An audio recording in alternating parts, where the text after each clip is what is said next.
Hello friends, welcome to Spark G K. आज का हमारा जो पाठ योजना है वह है सौरमंडल। प्रकरण है सौरमंडल और विषय है सामान्य अध्ययन। ठीक है, तो इसमें हम सबसे पहले लिखेंगे विशिष्ट उद्देश्य। और जो सामान्य उद्देश्य हैं ये पूर्ववत रहेंगे, क्योंकि ये मेरा सेकंड लेसन प्लान है, इसलिए यहाँ पर पूर्ववत लिखेंगे। और विशिष्ट उद्देश्य होंगे ज्ञानात्मक, बोधात्मक और क्रियात्मक। शिक्षण सामग्री होगी कक्षा उपयोगी सामग्री और सहायक सामग्री। देख लीजिए, ये सब होगा। शिक्षण बिंदु है प्रस्तावना और शिक्षण उद्देश्य है पूर्व ज्ञान का परीक्षण एवं नवीन ज्ञान की उत्प्रेरणा। यहाँ पर प्रस्तावना प्रश्न पूछने होंगे और ये छात्रा क्रियाएं, सहायक सामग्री, विधि या फिर प्रविधि, ये होगा श्यामपट्ट सार और मूल्यांकन। ठीक है, यहाँ पर कालांश और अवधि पड़ जाएगी। जो प्रस्तावना प्रश्न है ये हमारे 5 हैं। पहला है ये आप क्या देख रहे हैं, कोई चार्ट दिखाते हुए। ये है सौरमंडल का चार्ट। तो पूछ लेंगे ये आप क्या देख रहे हैं, तो आंसर होगा सूर्य, चंद्रमा, उपग्रह देख रहे हैं। सूर्य क्या है, सूर्य एक तारा है। चंद्रमा क्या है, चंद्रमा एक उपग्रह है। पृथ्वी क्या है, पृथ्वी एक ग्रह है। सूर्य, चंद्रमा, ग्रह आदि के समूह को हम क्या कहते हैं। ये समस्यात्मक प्रश्न हो जाएगा। ठीक है, ये प्रकरण परिचय होगा सौरमंडल। उद्देश्य कथन होगा आज हम सौरमंडल के विषय में विस्तार से अध्ययन करेंगे। प्रश्न होगा वो होगा, इसमें 5 होंगे। ठीक है, जो पहला है ऊर्जा के प्राकृतिक स्रोत क्या है। तो ऊर्जा के जो प्राकृतिक स्रोत हैं वे सूर्य, चांद, तारे प्राकृतिक स्रोत हैं। ठीक है, ये सभी प्राकृतिक स्रोत हैं। सूर्य से हमें क्या क्या प्राप्त होता है। सूर्य से हमें धूप, रोशनी, गर्मी आदि हमें सूर्य से प्राप्त होते हैं। सूर्य से प्रकाश हमें किस रूप में प्राप्त होता है। सूर्य से प्रकाश हमें किरणों के रूप में प्राप्त होता है। जो अगला प्रश्न है सूर्य को किसका मुखिया कहते हैं। तो आंसर होगा सूर्य को सौरमंडल का मुखिया कहते हैं। तो जो हमारा समस्यात्मक प्रश्न है वो होगा सौरमंडल किसे कहते हैं। समस्यात्मक प्रश्न हो जाएगा। ठीक है, फिर छात्र अध्यापिका कथन आएगा। इसमें छात्र अध्यापिका बताएगी सौरमंडल किसे कहते हैं, इसके बारे में बता देगी। और जो शिक्षण बिंदु है इसमें पड़ जाएगा सौरमंडल का अर्थ। शिक्षण उद्देश्य में ज्ञान में वृद्धि। ठीक है, जो छात्र अध्यापिका कथन है वह होगा सूर्य, चंद्रमा, तारे, ग्रह, उपग्रह, क्षुद्र ग्रह, उल्कापिंड ये सब मिलकर ही सौरमंडल का निर्माण करते हैं और हम सौर परिवार का नाम देते हैं, जिसका मुखिया सूर्य है। सौरमंडल में 8 ग्रह हैं जो सूर्य का चक्कर लगाते हैं। एक परिभाषा लिख देंगे, सूर्य के चारों ओर चक्कर लगाने वाले विभिन्न ग्रहों, धूमकेतुओं, उल्काओं और अन्य आकाशीय पिंडों के समूह को सौरमंडल कहते हैं। और श्यामपट्ट सार में लिखेंगे सौरमंडल की परिभाषा। ठीक है, सौरमंडल किसे कहते हैं ये लिख देंगे। और जो हमारा मूल्यांकन प्रश्न होगा वह यहाँ से ग्रह किसका चक्कर लगाते हैं। ठीक है, यहाँ से मूल्यांकन प्रश्न पूछ लेंगे एक। जो दूसरे विकासात्मक प्रश्न होंगे इसमें 4 होंगे। तो पहला है सर्दियों में हम किस प्रकार के वस्त्र पहनते हैं। सर्दियों में हम ऊनी वस्त्र पहनते हैं। ठीक है, ये प्रश्नोत्तर विधि है, प्रविधि है। ठीक है, ऊनी वस्त्रों से हमें क्या मिलती है। तो ऊनी वस्त्रों से हमें ऊष्मा गर्मी मिलती है। ऊष्मा या गर्मी मिलती है। पृथ्वी पर गर्मी या ऊष्मा का स्रोत क्या है। पृथ्वी पर ऊष्मा या गर्मी का स्रोत सूर्य है। सूर्य के विषय में आप और क्या जानते हैं, तो ये समस्यात्मक प्रश्न होगा। और जो ज्ञान में वृद्धि है ये हमारा शिक्षण उद्देश्य। शिक्षण बिंदु होगा सूर्य, क्योंकि हम सूर्य के बारे में बात करेंगे यहाँ पे। तो छात्र अध्यापिका कथन, सूर्य सौरमंडल के केंद्र में स्थित है। ये बहुत बड़ा है एवं अत्यधिक गर्म गैसों से बना है। इसमें मुख्य रूप से हाइड्रोजन व हीलियम गैस होती हैं। सूर्य संपूर्ण सौरमंडल को ऊष्मा व प्रकाश प्रदान करता है। सूर्य पृथ्वी से 15 करोड़ किलोमीटर दूर है। सूर्य का प्रकाश 8 मिनट 19 सेकंड में पृथ्वी पर पहुंचता है। ठीक है, यहाँ पर लिख देंगे छात्रा क्रिया में छात्राएं कथन को ध्यानपूर्वक सुनेंगी।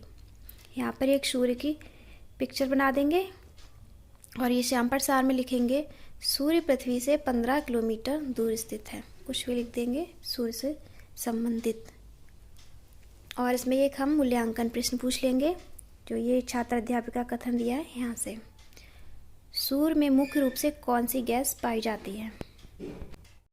जो अगले विकासात्मक प्रश्न हैं वो होंगे पृथ्वी का चित्र दिखाते हुए। ठीक है बच्चों, ये क्या है तो बच्चे आंसर करेंगे पृथ्वी है। हम कहाँ रहते हैं, हम पृथ्वी पर रहते हैं। पृथ्वी का आकार कैसा है, पृथ्वी का आकार अंडाकार है। पृथ्वी किस आकाशगंगा में स्थित है, पृथ्वी मिल्की वे यानी कि मंदाकिनी आकाशगंगा में स्थित है।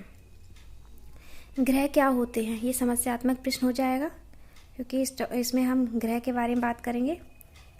ये जो शिक्षण बिंदु है ग्रह है, शिक्षण उद्देश्य ज्ञान में वृद्धि और छात्र अध्यापिका क्रिया छात्र अध्यापिका कथन। इसमें छात्र अध्यापिका ग्रह के बारे में बात करेगी। सूर्य या किसी अन्य तारे के चारों ओर परिक्रमा करने वाले खगोल पिंडों को ग्रह कहते हैं। हमारे सौरमंडल में 8 ग्रह हैं, बुध शुक्र पृथ्वी मंगल बृहस्पति शनि यूरेनस और नेपच्यून। ये दीर्घ वृत्ताकार में सूर्य का चक्कर लगाते हैं। बुध सूर्य के सबसे नज़दीक ग्रह है। बुध को सूर्य का चक्कर लगाने में केवल 88 दिन लगते हैं।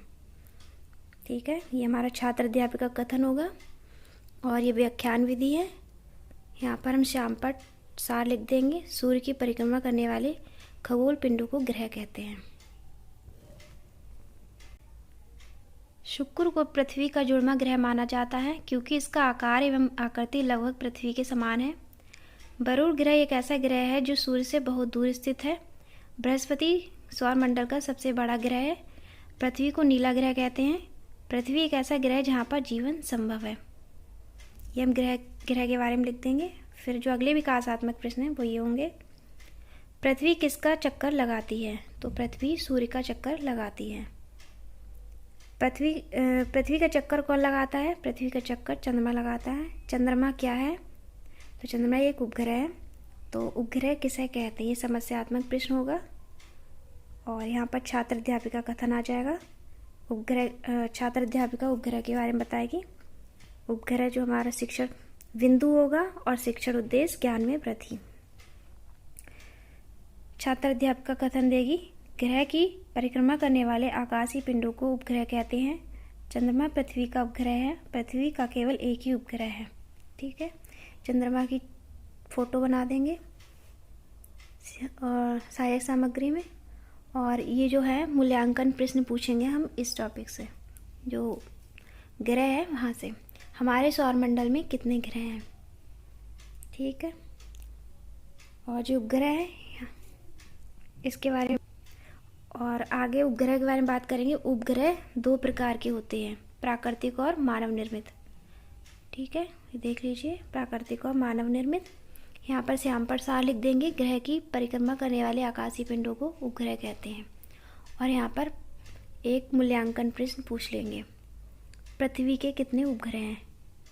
और फिर अगले विकासात्मक प्रश्न पर आते हैं। सौर परिवार को और क्या कहते हैं, तो सौर परिवार को सौरमंडल कहते हैं। आकाश में सूर्य कब दिखाई देता है, आकाश में सूर्य दिन में दिखाई देता है। आकाश में तारे कब दिखाई देते हैं, आकाश में तारे रात में दिखाई देते हैं। तो जो समस्यात्मक प्रश्न होगा, तारों के समूह को क्या कहते हैं। ठीक है, तो छात्र अध्यापिका कथन पे आ जाते हैं। जो शिक्षण बिंदु होगा तारामंडल, शिक्षण उद्देश्य ज्ञान में वृद्धि और छात्र अध्यापिका क्रिया, इसमें होगा छात्र अध्यापिका कथन। आकाश में दिखने वाले तारों के समूह को तारामंडल कहते हैं। आकाश के तारों में जो पैटर्न दिखाई देता है उस पैटर्न को कॉन्स्टेलेशन नाम दिया गया है। कॉन्स्टेलेशन शब्द का अर्थ है तारों का समूह बनाना। वास्तव में तारामंडल में दिखाई देने वाले तारे एक समूह में नहीं होते, बल्कि पृथ्वी से दिखने पर पास पास दिखाई देते हैं। तो यहाँ लिखेंगे छात्राएं कथन को ध्यानपूर्वक सुनेंगी। और यहाँ पर एक हम श्यामपट सार लिख देंगे। कॉन्स्टेलेशन शब्द का अर्थ तारों का समूह बनाना। फिर यहाँ पर हम बड़ा सा श्यामपट लगा देंगे और जितने भी छोटे छोटे श्यामपट्ट हैं वो सब यहाँ पर लिख देंगे। 5 विकासात्मक थे तो पांचों के विकासात्मक श्यामपट्ट बड़े से श्यामपट्ट बनाकर लास्ट में लगा देंगे। ये है लिखित व निरक्षरकार, यहाँ पर लगेगा श्यामपट्ट। लेखन कौशल के विकास श्यामपट्ट सार, ठीक है, देख लीजिए ये बनेगा बड़ा सा। फिर आता है मूल्यांकन प्रश्न। ये हमारा जो शिक्षण बिंदु है मूल्यांकन प्रश्न, और शिक्षण उद्देश्य है अर्जित ज्ञान का स्थायीकरण। और छात्र अध्यापिका छात्राओं से मूल्यांकन प्रश्न पूछेगी। यहाँ पर छात्राएं प्रश्नों के उत्तर देंगी। ये जो है मूल्यांकन प्रश्न है। ग्रह किसका चक्कर लगाते हैं? ग्रह सूर्य का चक्कर लगाते हैं। सूर्य में मुख्य रूप से कौन सी गैस पाई जाती है? सूर्य में मुख्य रूप से हाइड्रोजन व हीलियम गैस पाई जाती है। हमारे सौरमंडल में कितने ग्रह हैं? हमारे सौरमंडल में 8 ग्रह हैं। पृथ्वी के कितने उपग्रह हैं? पृथ्वी का 1 उपग्रह है। आकाश में दिखने वाले तारों के समूह को क्या कहते हैं? आकाश में दिखने वाले तारों के समूह को तारामंडल कहते हैं। ये हो जाएंगे मूल्यांकन प्रश्न। और फिर आते हैं जो शिक्षण बिंदु है ग्रहकार, ये लास्ट होता है। ग्रहकार स्वाध्याय की प्रकृति का विकास। ग्रहकार दे देंगे, सौरमंडल का चित्र बनाकर लाइए, सौरमंडल के ग्रहों के नाम याद करके आइए, ठीक है। छात्राएं ग्रह कार्य को अपनी उत्तर पुस्तिका में उतारेंगी। अगर आपको वीडियो पसंद आई तो प्लीज़ लाइक कीजिए, शेयर कीजिए और कमेंट कीजिए। मिलते हैं अगली वीडियो में। Thanks for watching.